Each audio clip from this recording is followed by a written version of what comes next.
پاکستان کو اب ذوالفقار علی بھٹو کے حوالے کر دیا گیا۔ حکومت سنبھالتے ہی جناب ذوالفقار علی بھٹو نے دن رات ایک کر کے بکھرے ہوئے تنکوں کو جوڑنا شروع کر دیا اور دیکھتے ہی دیکھتے 71 کے کھنڈرات پر ایک عظیم الشان عمارت کی بنیاد رکھ دی۔ اس نے پہلی مرتبہ بے زبانوں کو زبان اور دھتکارے جانے والوں کو عزت نفس عطا کی۔ ذوالفقار علی بھٹو نے پاکستان کی شکستہ معیشت کو اپنے پاؤں پر کھڑا کرنے کے لیے غیر مبالغ کے طوفانی دورے کیے۔ شملہ معاہدے کے ذریعے 90,000 جنگی قیدیوں اور 5,000 مربع میل سے زائد رقبے کو ہندوستان کی قید سے چھڑایا۔ پاکستان جو سرزمین بے آئین کہلاتا تھا، اسے 25 سال کے بعد پہلی مرتبہ ایک متفقہ اسلامی، عوامی اور جمہوری آئین دیا۔ سوویت یونین کے ساتھ دوستانہ تعلقات کا آغاز کیا اور اس کے تعاون سے پاکستان کی سب سے بڑی سٹیل مل پاکستان سٹیل ملز قائم کی۔ یوں ہندوستان کی سوویت یونین کے ساتھ دوستی کی اجارہ داری کو ختم کیا۔ وزیر خارجہ کی حیثیت سے مسٹر بھٹو پاک چین دوستی کے معمار تھے۔ اپنے دور حکومت میں انہوں نے اس دوستی کو کوہ ہمالیہ کی بلندی تک پہنچا دیا۔ مسٹر بھٹو نے دنیا بھر کے اسلامی ممالک کو متحد کرنے کے لیے 1976 میں لاہور میں اسلامی سربراہ کانفرنس منعقد کی۔ یوں پاکستان اسلامی دنیا کے مرکز اور قائد کی حیثیت اختیار کر گیا۔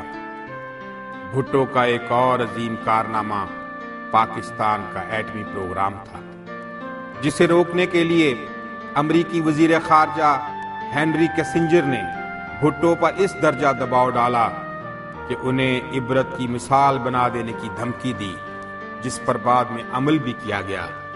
لیکن بھٹو اس وقت کسی بھی دباؤ کو خاطر میں نہ لائے، جس کی وجہ سے آج پاکستان دنیا کی 7ویں ایٹمی طاقت بن چکا ہے۔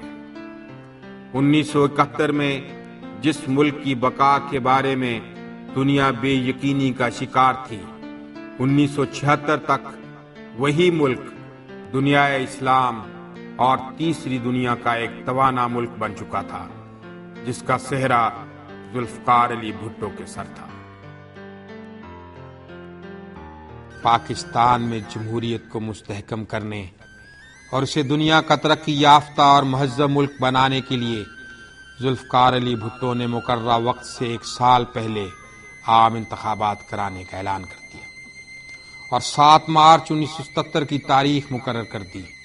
الیکشن کا اعلان ہوتے ہی پاکستان قومی اتحاد PNA کے نام سے مختلف الخیال جماعتوں کا اتحاد وجود میں آ گیا۔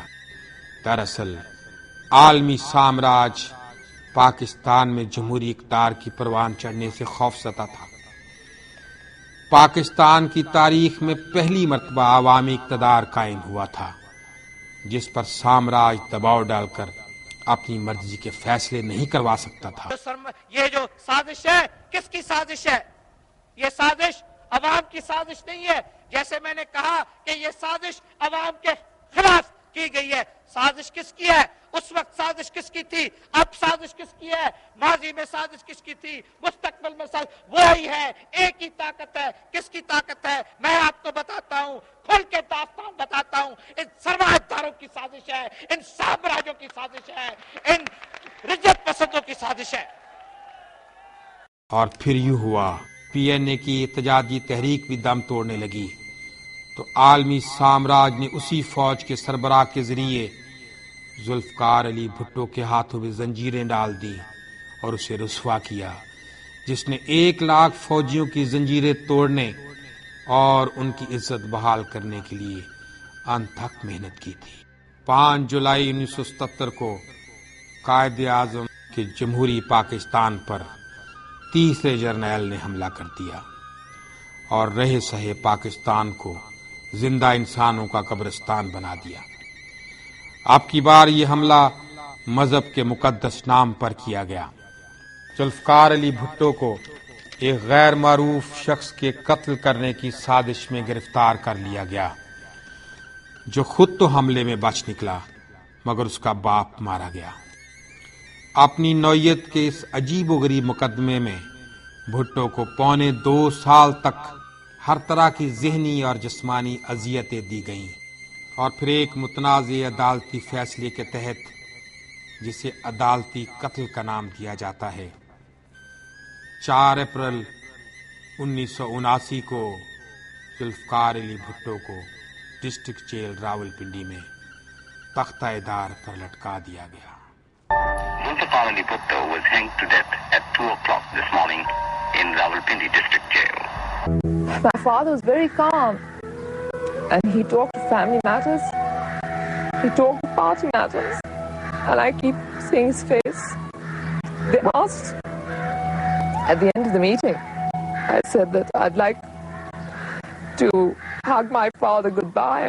He'd been the president, the prime minister, he'd brought them back from the camps of India. They wouldn't even open the cell doors for me to kiss him goodbye. And then we just went back and started the countdown to death. Nobody else knew, nobody else was aware.